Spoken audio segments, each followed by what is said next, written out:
नमस्कार। आज हम बात करने वाले हैं 2025 की एक तमिल क्राइम थ्रिलर मार्गन के बारे में। हाँ, इसकी कहानी का प्लॉट हमारे पास है और आज हम इसी की गहराइयों में उतरेंगे। देखेंगे कि क्या कुछ खास है इसमें। बिल्कुल। तो कहानी हैदराबाद में शुरू होती है। हाँ, हैदराबाद में, जहाँ अजीब सी डरावनी हत्याएं हो रही हैं। अच्छा, किस तरह की? सिलसिलेवार मर्डर्स। और सबसे अजीब बात, जो विक्टिम्स हैं उनकी बॉडीज पूरी तरह से काली मिल रही हैं। काली? कैसे? पता चला कि उनके शरीर में कोई केमिकल, कोई पदार्थ इंजेक्ट किया जा रहा है। बहुत ही भयानक तरीका है। ये तो वाकई खौफनाक है। और यहीं पर कहानी में एक पर्सनल टच आता है ना? हाँ, बिल्कुल। ये जो हत्याओं का पैटर्न है वो मुंबई के एक सीनियर पुलिस ऑफिसर हैं, एडीजीपी ध्रुव कोरक। ओके। उनका एक पर्सनल ट्रैजिक पास्ट है इससे जुड़ा हुआ।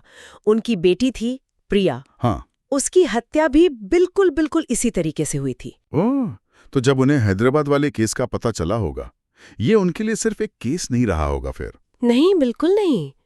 ये एक तरह से पर्सनल मिशन बन गया उनके लिए। अपनी बेटी के लिए जस्टिस पाने का एक और चांस शायद। समझ गया। और कहानी में एक और बड़ा ही दिलचस्प किरदार है, राइट? कोई जिसकी मेमोरी बहुत शार्प है। हाँ, तमिल आरेवु। उसके पास वो है जिसे इडेटिक मेमोरी कहते हैं। फोटोग्राफिक मेमोरी से भी ज्यादा। जो देखा सुना सब याद। सब कुछ हूबहू। वाह। और इसमें भी एक ट्विस्ट है। वो अपनी इस जबरदस्त मेमोरी को एक्सेस करने के लिए पानी के नीचे सांस रोकता है। क्या बात है! पानी के नीचे सांस रोककर यादें वापस आती है। ये तो बड़ा ही अनोखा तरीका है। हाँ, है तो अनोखा। चलिए फिर देर किस बात की, इस कहानी के उतार चढ़ाव, इसके रहस्य, सब पर बात करते हैं। देखते हैं कि ये सारी कड़ियां जुड़कर क्या तस्वीर बनाती हैं। जरूर।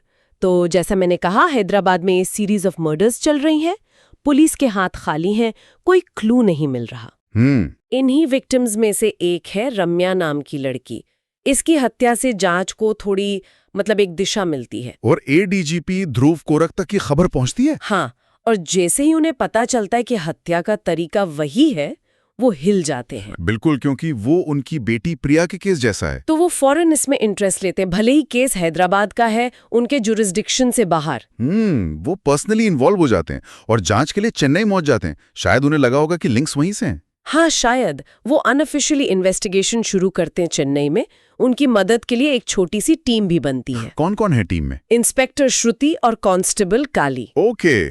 और शुरुआती शक किस पर जाता है? शुरुआती शक जाता है रम्या के बॉयफ्रेंड कार्तिक पर। वो एक फोटोग्राफर है। अच्छा, ये तो आम है। अक्सर शक करीबियों पर ही जाता है पहले। हाँ, तो पुलिस उससे पूछताछ करती है। और इसी पूछताछ में वो पेंडेंट वाली बात सामने आती है। हाँ, एक छोटी सी पर इम्पोर्टेंट डिटेल। कार्तिक ने रम्या को एक चेन दी थी गिफ्ट में, और अब उस चेन से पेंडेंट गायब है। ये छोटी छोटी चीजें ही बाद में बड़ी कड़ी बन जाती हैं अक्सर। बिल्कुल। खैर, जांच आगे बढ़ती है। पुलिस को क्राइम सीन के पास एक कार मिलती है। और उस पर फिंगरप्रिंट्स। एग्जैक्टली। और वो फिंगरप्रिंट्स मैच होते हैं एक लड़के से, तमिलारिवु। आ गया हमारा मेमोरी मैन। हाँ, यहीं से कहानी में वो अनोखा एंगल शुरू होता है। तो तमिलारिवु जो एक तैराक है और जिसके पास ये कमाल की एडिटिक मेमोरी है, पुलिस उससे मिलती है, वो सस्पेक्ट बनता है। हाँ, शुरू में तो शक उसी पर गहराता है। वो मानता भी है कि रम्या उसकी एक्स गर्लफ्रेंड थी। अच्छा। लेकिन वो मर्डर में अपना कोई भी हाथ होने से साफ इनकार कर देता है। उसकी क्या कहानी है? रम्या से ब्रेकअप क्यों हुआ था? वो बताता है कि रम्या उसे छोड़कर इसीलिए चली गई क्योंकि उसने अपनी बीमार बहन की देखभाल करने के लिए अमेरिका जाने से मना कर दिया था। हाँ, तो उसके पास एक वजह है, एक बैक स्टोरी है। लेकिन ये इडियटिक मेमोरी वाली बात पुलिस कैसे लेती है इसे? और ये पानी के नीचे वाला तरीका, क्या उन्हें यकीन आता है? ये काफी अजीब चीज है पुलिस के लिए भी। कहानी में दिखाया है कि वो सच में पानी में डुबकी लगाकर, सांस रोककर अपनी दबी हुई यादों तक पहुंचता है। सुनने में तो बहुत फिल्मी लगता है। हाँ, लगता तो है, पर कहानी इसे उसके किरदार का एक जरूरी हिस्सा दिखाती है।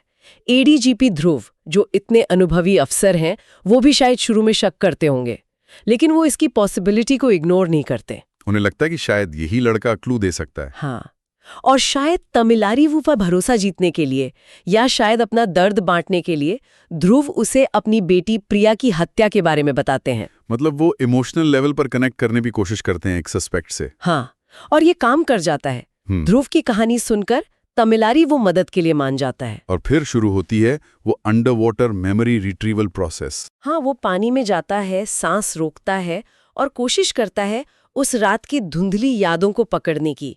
वो सीन्स काफी इंटेंस होंगे फिल्म में। और कुछ याद आता है उसे, वो पेंडेंट मिला। उसे कुछ फ्लैशेस दिखते हैं, पानी में तैरते हुए उस गायब पेंडेंट की एक झलक।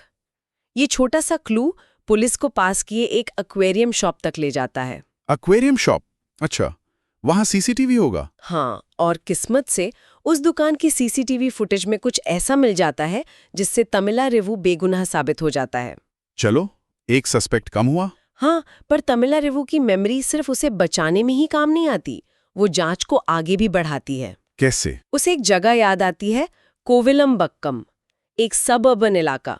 शायद वो जगह क्राइम से जुड़ी है। ओके, और वो उल्लू वाली बात भी तो थी। अरे हाँ, उसे ये भी याद आता है कि मर्डर वाली रात एक उल्लू की आवाज ने उसका ध्यान भटका दिया था। और वो कातिल का चेहरा नहीं देख पाया। हाँ बिल्कुल, ये छोटी छोटी डिटेल्स कहानी को और उलझा देती हैं। यहाँ तक तो ठीक है, एक इन्वेस्टिगेशन चल रही है, एक अनोखी तकनीक यूज हो रही है, लेकिन अब कहानी में एक बड़ा मोड़ आता है ना? हाँ, अब आता है सबसे बड़ा ट्विस्ट। तमिलारिवु एक बार फिर पानी के नीचे जाता है, शायद इस बार ज्यादा फोकस के साथ। और इस बार उसे चेहरा याद आ जाता है। हाँ, इस बार उसे एक चेहरा साफ नजर आता है, एक औरत का, वेनिला। वेनिला? तमिलारिवु को पक्का यकीन हो जाता है कि यही औरत कातिल का अगला निशाना है। पुलिस के पास अब एक पोटेंशियल विक्टिम का नाम है। वेनिला? ये नाम कुछ सुना हुआ लग रहा है। वो मॉडल है शायद। हाँ बिल्कुल, वेनिला एक मॉडल है और ये भी पता चलता है कि उसने हाल ही में किसी फिल्म में रोल पाने के लिए स्किन लाइटनिंग ट्रीटमेंट लिया था। ओह, तो पुलिस फौरन हरकत में आती है वेनिला को बचाने के लिए। हाँ, उसे प्रोटेक्ट करने के लिए, उस पर नजर रखने के लिए स्पाई कैमरा वगैरह लगाए जाते हैं। और इन्हीं स्पाई कैमरा की फुटेज से वो खुलासा होता है जो सबके होश उड़ा देता है। एग्जैक्टली, फुटेज से पता चलता है कि वेनिला वो विक्टिम नहीं है, बल्कि वो खुद ही कातिल है। उसका असली नाम वेनिला नहीं, मेघा है। क्या मतलब मॉडल वेनिला ही असल में किलर मेघा है? ये तो जबरदस्त ट्विस्ट है। हाँ, बहुत बड़ा। लेकिन क्यों? मतलब एक मॉडल ऐसी भयानक हत्याएं क्यों करेगी? क्या वजह हो सकती है? और यही कहानी अपने सबसे सेंसिटिव मुद्दे पर पहुंचती है। मेघा का एक दर्दनाक पास्ट है। अच्छा। उसका एक बॉयफ्रेंड था, सादिक।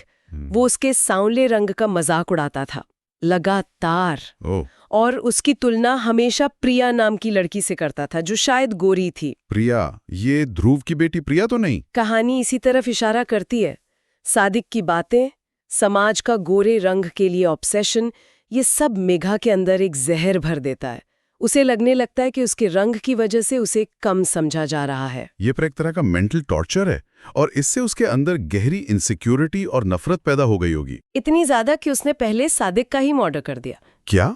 उसे सादिक को मार दिया? हाँ, और फिर अपनी पहचान बदल ली, वेनिला बन गई, शायद अपने पास से भागने के लिए। लेकिन वो नफरत, वो दर्द उसका पीछा कहाँ छोड़ने वाला था? बिल्कुल नहीं। और अब हमें पता चलता है कि इन सारी हत्याओं का असली मोटिव क्या था। वो था कलरिज्म, रंग भेद, त्वचा के रंग के आधार पे भेदभाव और उससे पैदा हुआ ट्रॉमा। ये तो बहुत ही सीरियस और सोशल मुद्दा है। तो मेघा मतलब वेनिला ने प्रिया को इसलिए मारा क्योंकि उसे लगा कि प्रिया को उसके गोरे रंग की वजह से ज्यादा अटेंशन मिलती थी? हाँ, उसके दिमाग में यही लॉजिक बैठा। उसे लगा प्रिया का गोरा रंग ही उसके दुखों की जड़ है, और रम्या जैसी दूसरी लड़कियों को उसने इसलिए मारा क्योंकि उसे लगता था कि समाज में सिर्फ गोरों को मौके मिलते हैं और उसे उसके सांवले रंग की वजह से इग्नोर किया गया। ये तो बहुत ही दुखद है कि कैसे सोसाइटी का प्रेशर और ब्यूटी स्टैंडर्ड्स किसी को इतना तोड़ सकते हैं कि वो मर्डरर बन जाए। कहानी यहाँ सिर्फ थ्रिलर नहीं रहती, एक सोशल कमेंट्री बन जाती है। सही कहा। उसका गुस्सा सिर्फ लोगों पर नहीं, पूरे सिस्टम पर था। उसका अगला टारगेट कौन था? अगला और आखिरी टारगेट थी सना, एक फिल्म प्रोड्यूसर जिसने शायद उसे किसी फिल्म से रिप्लेस कर दिया था। उसे लगा होगा कि ये भी उसके रंग की वजह से हुआ। वो उन सबको खत्म करना चाहती थी जिन्हें वो अपनी तकलीफ का जिम्मेदार मानती थी। तो अब पुलिस के पास मोटिव भी है, कातिल की पहचान भी, क्लाइमैक्स नजदीक है।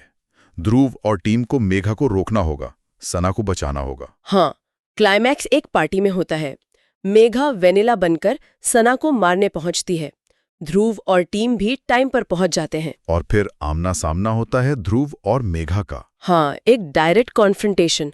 बहुत टेंशन वाला सीन होगा ये। अंत में क्या होता है? ध्रुव उसे पकड़ लेते हैं। सिचुएशन ऐसी बनती है कि